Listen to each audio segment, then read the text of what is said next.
If you think pineapple on pizza is controversial, wait until you hear what people in the Middle Ages called dinner. From pies stuffed with live birds, to rotten meat disguised with spices, and even drinks made from human bones, history's menu was far more terrifying than you've ever imagined. This isn't just gross food, this is the stuff that would make even the hungriest medieval knight lose his appetite. So, grab your stomach, you're about to take a trip through the most revolting kitchens in history. The medieval diet was shaped by scarcity, preservation methods, superstition, and social status. While the poor lived mostly on bread, pottage, a vegetable and grain stew, and whatever seasonal produce they could grow, the wealthy dined on exotic imports, rare game, and elaborate dishes designed to display power. But alongside the fresh and the flavorful, there were dishes that would make our modern stomachs churn. The combination of poor hygiene, primitive cooking techniques, and the belief that food should be a visual performance gave birth to some of the most bizarre and unsettling meals in history. One of the strangest delicacies of the medieval period was the peacock. These birds, imported for the wealthy from far-off lands, were considered the height of luxury, not because they tasted good, but because they looked beautiful. The process of serving a peacock was bizarre. The bird was killed, roasted, and then redressed in its own feathers to appear as if it were alive, head held high in all its iridescent glory. It was then paraded into the banquet hall before being sliced open for guests. Unfortunately, the meat was famously tough and dry, often compared to eating leather, but the prestige was worth it to those who could afford it. While the nobility could indulge in such extravagant displays, common people often had to make do with whatever they could get. And sometimes, that meant consuming things we would never consider edible today. Take, for instance, pottage, the medieval version of a stew. Sounds harmless enough, but in times of scarcity, the pot could contain anything from animal bones boiled for flavor to wild herbs, roots, and scraps of stale bread. It was left simmering for days, with ingredients constantly added, meaning the same pot could be alive for weeks. A breeding ground for bacteria, though people of the time had no concept of germ theory. Another notorious medieval food was lamprey, a jawless, eel-like fish with a mouth that looked like something from a nightmare. Despite its alien appearance, lamprey was a delicacy among kings and nobles, often baked into pies or stewed with spices. It was so beloved by King Henry I of England that he reportedly died from eating too much of it. The irony is that lamprey has a rich, oily taste and can be extremely fatty, something medieval medicine often warned against, though not strongly enough to deter the elite. Then there was the medieval love of mock foods, dishes designed to look like something they were not. One example was the cockentrice, a Frankenstein-like creation where the front half of a pig was sewn onto the back half of a goose, roasted, and served whole. The purpose wasn't nutritional value but shock and awe. It was culinary theater, meant to make guests gasp and marvel before awkwardly trying to figure out how to carve it. For the lower classes, life was less theatrical and more desperate. Meat was rare, so they turned to whatever source of protein they could find, including small birds, frogs, and hedgehogs. Yes, hedgehogs. These were sometimes baked in clay, and when the clay shell was cracked open, the spines would come away with it, revealing the meat inside. While hedgehogs are technically edible, the idea of eating a spiky garden creature is enough to make most modern diners queasy. Preservation was one of the biggest challenges of medieval cooking. Without refrigeration, meat and fish were often salted or smoked to extend their shelf life.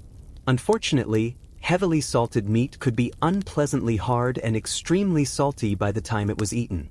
In some cases, meat past its prime would be disguised with heavy spices to mask the taste, or more accurately, the smell of rot. Wealthy households could afford imported spices like cinnamon, cloves, and pepper, which were not only a status symbol but also a way to make questionable meat palatable. If meat preservation was tricky, dairy was worse.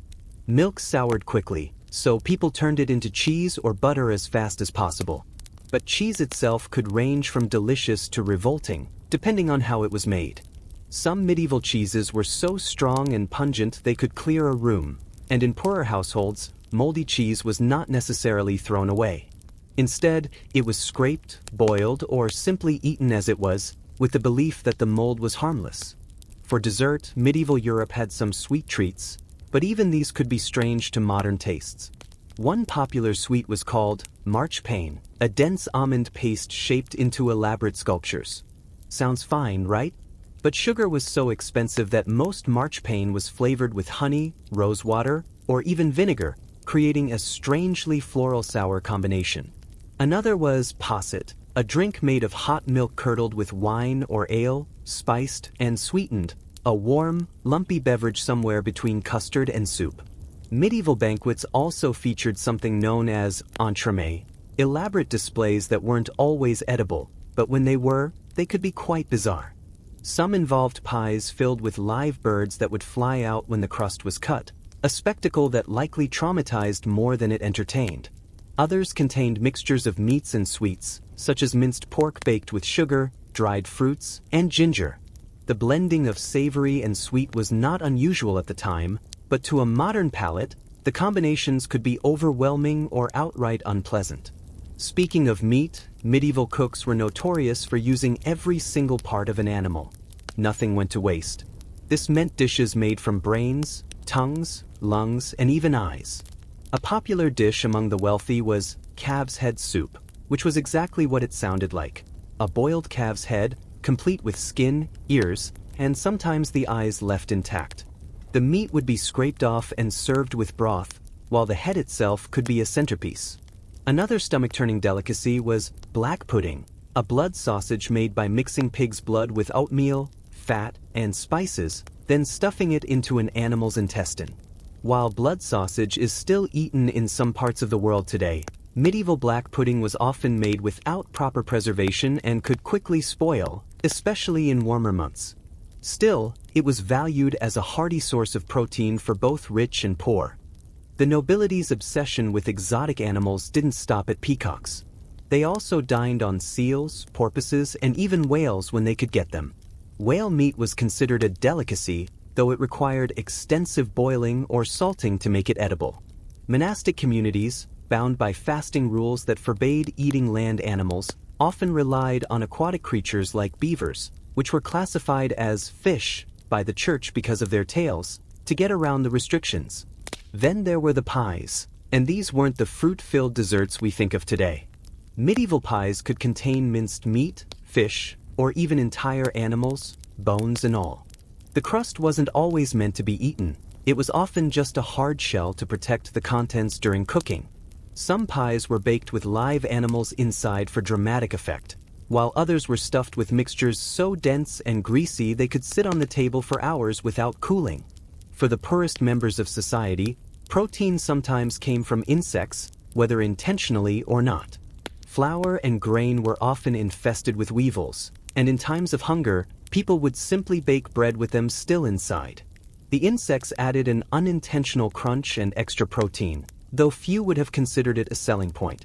Fish was a major part of the medieval diet, especially during religious fasts.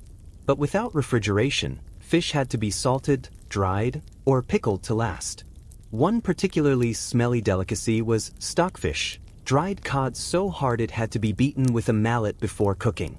The taste was intensely salty and fishy, but it was a staple for those who could afford it. Another unusual fish dish was garum, a fermented fish sauce inherited from the Romans and still occasionally used in the early medieval period. Made by leaving fish and salt to ferment in the sun until it turned into a pungent liquid, garum was used as a seasoning in place of salt. The smell was reportedly overpowering, but to those accustomed to it, the flavor was addictive. Medieval cooks also experimented with strange combinations, such as meat jellies. These were made by boiling animal bones and hooves until the gelatin was extracted, then mixing it with shredded meat, spices, and sometimes wine or vinegar before letting it set into a wobbly, savory jelly. To a modern diner, the texture alone might be enough to cause hesitation. One of the more unsettling aspects of medieval cooking was the lack of concern over freshness. Meat that had begun to spoil wasn't always thrown away. Instead, it was heavily seasoned, stewed, or baked to disguise the flavor and smell. In some cases, the gamey taste of slightly decomposed meat was even considered desirable. In cities and towns, street food was common, but not always appetizing. Vendors sold meat pies, roasted nuts, and fried fish, but hygiene standards were non-existent.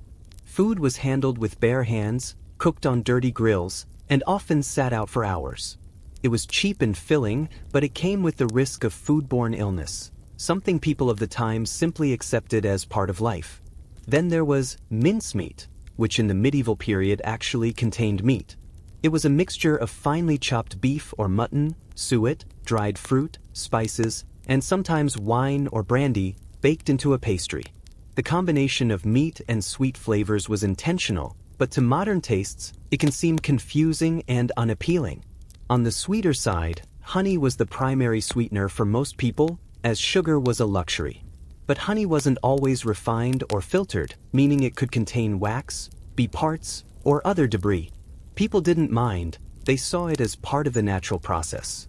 Alcohol was safer to drink than water in many places, so ale and beer were consumed daily, even by children. But brewing practices varied, and some alesh were made with strange additives like herbs, tree bark, or even animal products to enhance flavor or preservation. One of the strangest drinks of the era was milk punch, a mixture of milk, sugar, spices, and alcohol. While it sounds like an early version of eggnog, the curdled texture could be off-putting. In the colder months, people ate more preserved foods, such as smoked meats and pickled vegetables. Pickling was done in brine or vinegar, and while it helped prevent spoilage, the strong, sour taste could overpower the food entirely. Game animals like deer, boar, and rabbit were highly prized, but hunting was often restricted to the nobility. When peasants did manage to catch game illegally, they risked severe punishment. Yet the lure of fresh meat was strong enough to take the risk. Birds were also popular, from swans and cranes to smaller game birds like larks and sparrows.